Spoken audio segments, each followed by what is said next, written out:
Hi friends, welcome to my channel Priyatarangalu audio stories in Telugu. ఈ channel మీకు నచ్చితే subscribe చేయండి. రుద్రాక్ష పార్ట్ 45. ఆ మెసేజ్ చూసి అనూప్ వైపు చూస్తుంది. ఆకృతి వైపు చంపేసేలా చూస్తూ ఉంటాడు. భయంగా తలదించుకొని అతన్ని బాధపట్టలేక మౌనంగా తల ఊపుతుంది అనూప్కి సమాధానంగా. అది అర్థమైన అనూప్ కోపం కరిగిపోయి ఆకృతి వైపు ప్రేమగా చూస్తాడు. బాగానే కంట్రోల్లో పెట్టావే, ఇంకా నీ ప్రేమ గురించి కూడా చెప్పకుండానే అంటాడు అప్పటిదాకా వాళ్ళిద్దరినీ గమనిస్తున్న భరత్. డాడ్ అంటూ నవ్వేస్తాడు అనూప్. ఇంటికి నా ప్రశ్నకు సమాధానం రాలేదు అన్న అంజలి మాటకి తల్లివైపు చూసి ఆమె అంగీకారం అర్థం చేసుకొని మీ ఇష్టం ఆంటీ, మిమ్మల్ని బాధ పెట్టలేను అంటుంది ఆకృతి. అంజలి నవ్వుతూ గుడ్, మంచి నిర్ణయం తీసుకున్నారు. మరోసారి చెప్తున్నా, ఆ ఇంట్లో ఉంటున్నారు కదా అని రెంట్ ఇవ్వాలని చూస్తే మీ సంగతి చెప్తాను. పిచ్చి పిచ్చి వేషాలు అస్సలు వేయవద్దు అంటూ చిన్న సైజు వార్నింగ్ ఇస్తుంది అంజలి. వెంటనే అనూప్ వైపు చూసి అంజలి వైపు చూస్తుంది ఆకృతి. ఇద్దరు ఒక్కలానే ఉన్నారు అనుకుంటూ. సరేలే అంటుంది సరస్వతి. ఇకేం మాట్లాడినా అంజలి ఊరుకోదని. చూడమ్మా సరస్వతి, నువ్వు నాకు తోడ పుట్టకపోయినా మనం అన్నా చెల్లెల్లా ఎలా ఉండేవాళ్ళమో నీకు తెలుసు. ఇప్పుడు నా సొంత చెల్లెలే నీ ప్లేస్లో ఉంటే ఆ ఇంట్లో ఉండమంటే అంత ఆలోచిస్తుందా? రెంట్ ఇస్తాను అంటుందా? లేదు కదా, నాకు నువ్వు సొంత చెల్లెల్లాగానే. మీరు ఇంకేమీ మాట్లాడకండి, ఇక మీరు ఇక్కడ ఉండేది ఫైనల్ అని చెప్తారు స్థిరంగా భరత్. సరే అన్నయ్య. అనూప్ ఊరు నుండి వచ్చిన తర్వాత లగేజ్ తెచ్చుకుందరు కానీ ఇల్లు ఆల్రెడీ ఫుల్ ఫర్నిచర్తోనే ఉంది. మీకు కావాల్సింది కేవలం మీ ముఖ్యమైనవి ఏమన్నా ఉంటే తెచ్చుకోవడమే. సరే అంటుంది సరస్వతి కూడా. కొద్దిసేపు మాట్లాడుకొని అందరూ లోపలికి వెళ్ళిపోతారు. ఆకృతి వాళ్ళు వెళ్ళిపోయిన తర్వాత తల్లి పుక్క మీద ముద్దు పెట్టి థ్యాంక్స్ మా అని చెప్తాడు అనూప్. నా కొడుకు ఎప్పుడు సంతోషంగా ఉంటే అంతే చాలు నాకు. అందులో నీకు మాత్రమే కాదు, నేను కూడా హ్యాపీనే. నా ఫ్రెండ్ నా దగ్గరే ఉంటుంది. గుడ్ నైట్ మామ్ అంటూ చెప్పి తన రూమ్కి వెళ్ళిపోతాడు అనూప్. రూమ్కి వచ్చిన ఆకృతి బెడ్ మీద కూర్చొని ఆలోచిస్తూ ఉంటుంది. ఇంకా ఏం ఆలోచిస్తున్నావు? అంతా ఫైనల్ చేసేసింది కదా అంజు అంటుంది నవ్వి సరస్వతి. మనకసలు అవకాశమే ఇవ్వలేదు. ఇక ఏమీ ఆలోచించక స్వీటీ, మనకు మాత్రం ఎవరున్నారు? మనం ఆత్మాభిమానానికి పోయి వాళ్ళని బాధ పెట్టడం ఎందుకు? మనం ఇక ఇక్కడే ఉందాము. సరేమా, ఆల్రెడీ ఆంటీకి చెప్పేశాం కదా, ఇక్కడే ఉందాంలే అవుట్ హౌస్లో అంటూ నడుం వాలుస్తుంది సరస్వతి. పడుకున్న కొద్దిసేపటికి నిద్రలోకి జారుకుంటుంది ఆమె. కానీ ఆకృతికి నిద్ర పట్టడం లేదు. మది నిండా అనూప్ ఆలోచనలే. ఇద్దరి మధ్యన తెలియకుండానే చనువు పెరిగిపోతుంది. అది ఆమెకు కూడా తెలుస్తుంది. తనకతనంటే ప్రాణం. మరి శ్రీసార్కి అనుకుంటూ ఆలోచిస్తూ ఉంటుంది. నేనంటే ఇష్టం లేకుండానే నన్ను తన హక్కుగా భావిస్తారా? శ్రీసార్, మీ మనసులో ఏముంది? అస్సలు తెలియటం లేదు. పోనీలే, మీ మనసులో ఏమైనా ఉండని, మీరు నాతో ఇలా ఉండడం బాగుంది. కానీ దీనికి ఏం పేరు పెట్టాలో తెలియడం లేదు, అయినా బాగుంది అనుకుంటూ ఆలోచిస్తూనే నిద్రలోకి జారుకుంటుంది. ఉదయాన్నే నిద్రలేచి ఫ్రెష్ అయ్యి లగేజ్ బ్యాగ్తో సహా కిందికి వచ్చేస్తాడు అనూప్. అనూప్ కిందికి వస్తుండగానే వివేక్ కూడా ఇంట్లో అడుగు పెడతాడు. ముగ్గురు కలిసి బయలుదేరదాం అనుకుంటారు. అఖిల్ మాత్రం పెళ్లికి ఒప్పుకున్న దగ్గర నుండి ఎందుకో మరింత ఇబ్బందిగా అనిపించి ఇంటికి రాకుండా దారిలో పిక్ చేసుకోమని చెప్పేస్తాడు. అనూప్ అర్థం చేసుకుని లైట్ తీసుకుంటాడు. వివేక్ను కూడా టిఫిన్ తినడానికి పిలిస్తే తినే వచ్చానని చెప్పడంతో మిగతా వారితో కలిసి బ్రేక్ఫాస్ట్ కూర్చుంటాడు అనూప్. అందరిలో తన ప్రీసెట్ కనిపించకపోవడంతో ఇదేటిపోయింది, ఎప్పుడు చూసినా ఏదో ఒక పని చేస్తూ ఉండేది, సరిగ్గా నేను ఊరికి వెళ్ళే టైం కంటికి కనిపించడం లేదు. అతని ఆలోచనలు అలా సాగుతూ ఉండగానే గెస్ట్ రూమ్ డోర్ ఓపెన్ అవుతుంది. ఒకేసారి ఆఫీస్కి రెడీ అయ్యి బయటికి వచ్చిన కృతిని చూసి తన ఈ రోజు నుండి ఆఫీస్‌కి వెళ్ళమని చెప్పిన సంగతి గుర్తుకు వస్తుంది అతనికి. చిన్న చిరునవ్వు అతని పెదవులపై వచ్చి చేరుతుంది. తన మాట ఎప్పుడూ కాదు అనదు అని ఒక ఆనందం కూడా అతని మదిలో చేరుతుంది. తాను ఈరోజు వెళ్ళాలి అని ముందు రోజే ల్యాప్‌టాప్ తన ఇంటి నుండి తెప్పించుకుంటుంది కృతి. ఉదయాన్నే లేచి కిచెన్‌లో పనులు కూడా చేసేసి ఫ్రెష్ అవ్వడానికి వెళ్తుంది. రెడీ అయ్యి వచ్చిన కృతిని చూసి, "వెళ్తున్నావా ఆఫీస్‌కి?" అంటూ అడుగుతాడు. "ఆ! శ్రీ సార్." "ఈ సార్ అంటం మానవా?" అంటారు భరత్ నవ్వుతూ.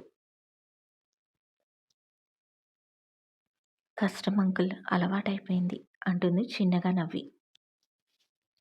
"తొందరలో నువ్వే ఆ పిలుపు మానేస్తావులే" అంటుంది అంజలి నర్మగర్భంగా. తల్లి వైపు చిరుకోపంగా చూస్తాడు అనూప్. నవ్వుతూ మరో దోస వేస్తుంది కొడుక్కి. ఆకృతి కూడా అంజలి పిలవడంతో వచ్చి డైనింగ్ టేబుల్ దగ్గర కూర్చుంటుంది. "నువ్వు, ఆకాష్ జాగ్రత్తగా చూసుకోండి కృతి. ఎక్కడా ఏ ఆర్డర్ లేట్ అవ్వడానికి వీల్లేదు. అన్నీ టైం ప్రకారం కంప్లీట్ అవ్వాలి. మేం 3 రోజుల్లో వచ్చేస్తాము" అంటూ చెప్తాడు. "సరే సార్ మేం చూసుకుంటాము. 3 రోజులు మీరు లేకుండా ఉండాలా?" అనుకుంటూ ఆలోచిస్తూ తింటూ ఉంటుంది కృతి.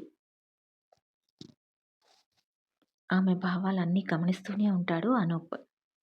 "కృతి తిన్న తర్వాత పైకి వస్తే 3 ఫైల్స్ ఇస్తాను.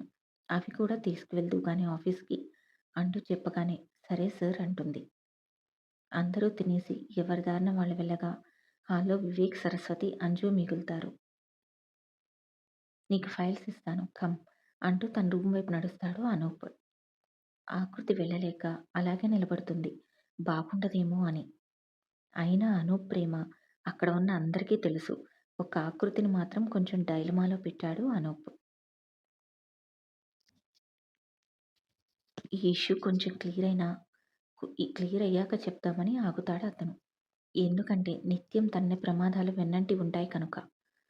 ఆకృతి అలానే నిలబడటం చూసి, "వెళ్ళి ఫైల్ తెచ్చుకో కృతి" అంటూ అంజలి చెప్పడంతో తల్లి వైపు చూస్తుంది. తల్లి కూడా తల ఊపడంతో పైకి నడుస్తుంది మౌనంగా. "నీ నిర్ణయం లేకుండా ఏ విషయంలో కూడా ముందుకు వెళ్ళదు మీ అమ్మాయి. బాగా పద్ధతిగా పెంచావు నీ కూతుర్ని. నాకు నా కొడుకంటే పిచ్చి ప్రేమ. రేపు వచ్చే కోడలు నా కొడుకుని మేము చూసుకున్నంత ప్రేమగా చూసుకుంటుందో, లేదో అని చిన్న భయం ఉండేది. కానీ ఇప్పుడు నీ కూతురు నడవడిక చూశాక నాకా భయం లేదు" అంటుంది అంజలి. సరస్వతి ఆశ్చర్యంగా చూస్తుంది. "అనూప్ చెప్పేశాడా?" అనుకుంటూ. "దేనికి అలా చూస్తున్నావు? నా కొడుకు మా దగ్గర ఏదీ దాచదు. తను నీ కూతుర్ని ప్రేమించిన విషయం మాకు చెప్పాడు. మేం ఓకే కూడా చెప్పేశాం."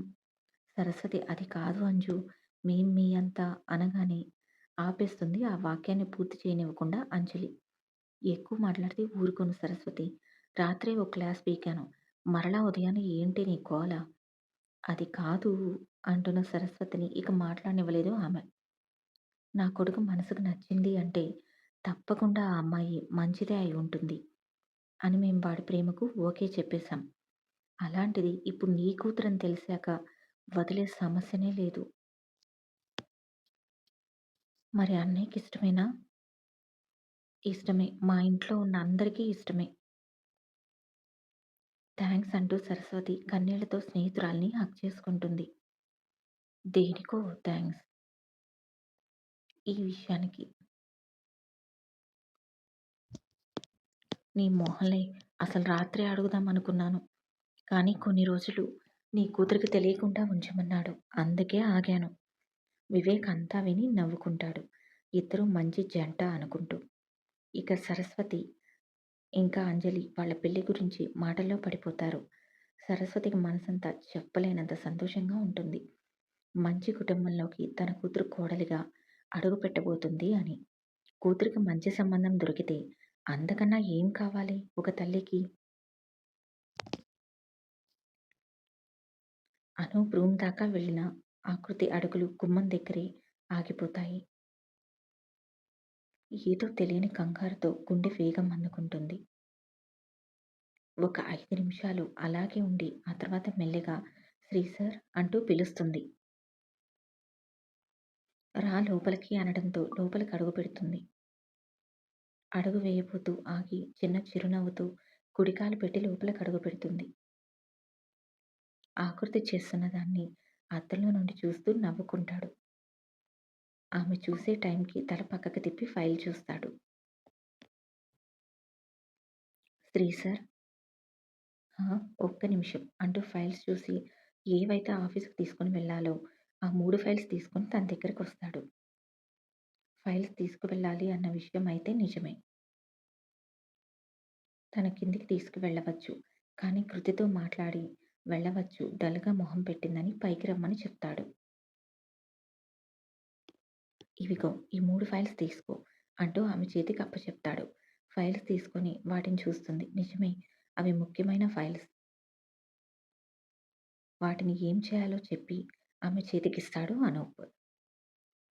సరే అంటుంది. కొద్దిసేపు ఏం వర్క్ చేయాలో మాట్లాడుకుంటారు. అంతా అయిపోయాక శ్రీ సార్ అంటూ నెమ్మదిగా పిలుస్తుంది. చెప్పు అంటాడు ఆమెకు దగ్గరగా వచ్చి. మనసైన వాడి దగ్గరగా ఉంటే మనసిక మాట వింటుందా? ఆమె గుండెల్లో అలజడి మరింత పెరిగిపోతుంది. ఈ స్టోరీ నచ్చితే తప్పకుండా సబ్స్క్రైబ్ చేయండి ఫ్రెండ్స్.